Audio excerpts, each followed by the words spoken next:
ত্রয়োদশ জাতীয় সংসদ নির্বাচনে অনিয়ম ও কারচুপি এবং নির্বাচন পরবর্তী বিভিন্ন সহিংসতার অভিযোগ করেছে জামায়াত ইসলামী নেতৃত্বাধীন ১১ দলীয় জোট।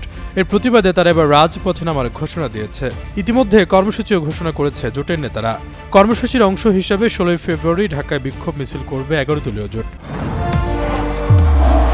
নির্মাণে নাম্বার 1 শাহ সিমেন্ট।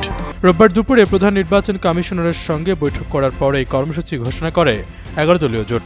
এর আগে ত্রয়োদশ জাতীয় সংসদ নির্বাচনে অনিয়ম ও কারচুপি এবং নির্বাচন পরবর্তী বিভিন্ন সহিংসতার অভিযোগ নিয়ে নির্বাচন কমিশন ভবনে উপস্থিত হয়েছিলেন তারা। বৈঠক শেষে হামিদুর রহমান আজাদ সাংবাদিকদের বলেন, নির্বাচনের পর জামায়াত নেতৃত্বাধীন ১১ দলের নেতাকর্মীদের বাড়িঘরে হামলা হচ্ছে এবং এই বিষয়ে নির্বাচন কমিশনকে জানানো হয়েছে। এসব হামলার প্রতিবাদে সোমবার রাজধানীর বাইতুল মোকাররম জাতীয় মসজিদের উত্তর গেট থেকে বিক্ষোভ মিছিল বের করবে ১১ দলীয় জোট। জামায়াতের নেতা অভিযোগ করেন, কালো টাকার ব্যবহার সহ ইলেকশন ইঞ্জিনিয়ারিং করা হয়েছে। লক্ষ্য করা গেছে কোনো কোনো কেন্দ্রে কর্তব্যরত কর্মকর্তারা নিজে সিল মেরেছেন, আবার ভোট গ্রহণে বাধা দেওয়া হয়েছে, ভীতি ছড়ানো হয়েছে।